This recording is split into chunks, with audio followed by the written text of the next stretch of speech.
Сәлеметсіздер ме? Мен Сайланова Жансая, Талдықорған жоғары политехникалық колледжінің өндірістік оқытуды ұйымдастыру және арнайы пәндерді оқыту әдістемесі пәнінің оқытушысымын. Біздің бүгінгі сабақтың тақырыбы курстық жұмыс. Курстық жұмыс дегеніміз белгілі бір өзекті мәселеге арналған, студенттің өз бетінше орындайтын, зерттеушінің танымдық, шығармашылық қабілеттерін дамытатын ғылыми зерттеу жұмысы болып табылады. Курстық жұмыстың негізгі мақсаттары арнайы пәндер арасындағы және нақты бір тақырып бойынша студенттің білім деңгейін тереңдету, теориялық және тәжірибелік материалдарды іздеу, студенттерді зерттеу, талдау әдістерімен таныстыру, өз ойларын дұрыс, айқын, ауызша және жазбаша түрде жеткізу дағдыларын дамыту мен талдау болып табылады. Курстық жұмыстың тақырыбына қойылатын талаптар. Курстық жұмыстың тақырыбы кафедра отырысында талқыланады. Оқу бөліміне өткізіледі, директордың оқу ісі жөніндегі орынбасарымен бекітіледі. Курстық жұмыстың тақырыптары шифрмен бекітіледі. Курстық жұмыстың тақырыптары әр топ студенттеріне осылай шифр бойынша бекітіледі.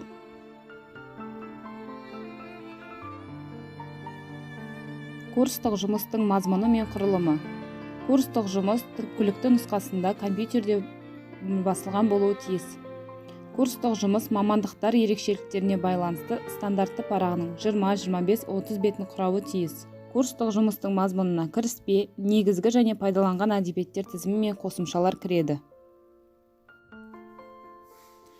Барлық курстық жұмыстарда өндірістік оқытуды ұйымдастыру және арнайы пәндерді оқыту әдістемесі бойынша титулкасы бірдей.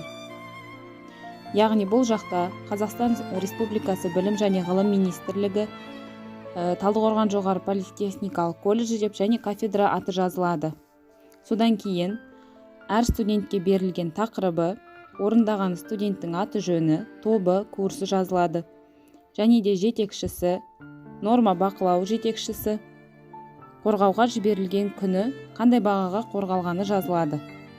Екінші бетінде түсіндірмелік жазба. Яғни бұл жерде әрбір студенттің өзіне жеке берілген шифр бойынша шифрдың анықтамасы.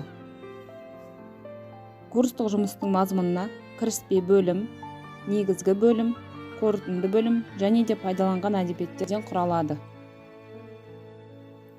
Кіріспе бөлімде курстық жұмыс тақырыптарының өзектілігі негізделеді, жұмыстың мақсаттары белгіленіп, курс жұмысының тақырыбын ашу үшін негізгі міндеттер тұжырымдалады. Кіріспе беттің көлемі 2-2,5 бет болуы тиіс.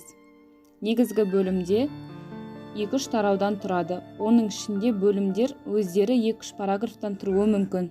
Автор тарауларда берілген тақырыптың теориялық және практикалық аспектілерін ашып қарастырады. Статистикалық және сандық тағы да басқа құжаттар ұсынады. Бұл ақпараттар негізделген және нақты болуы тиіс.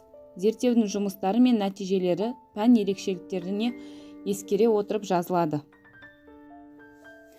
Келесі қорытынды бөлімде зерттеу нәтижесінде жасалған және ұсынылған теориялық және тәжірибелік қорытындылар мен ұсыныстар жинақталады. Олар әзірлемелердің мазмұны, маңыздылығына негізделіп, толық түсінік беретіндей қысқа және анық та айқын болуы тиіс. Келесі пайдаланған әдебиеттер тізімі. Бұл жерде осы курстық жұмыс бойынша қолданған әдебиеттер тізімі көрсетіледі. Курстық жұмысты қорғау 10-15 минут уақыт аралығында беріледі. Курстық жұмысты қорғауға жетекшісі және бекітілген комиссия мүшелерінің қатысуымен өтеді. Курстық жұмысты қорғаудың қорытындысы негізінде баға қойылады. Назарларыңызға рахмет.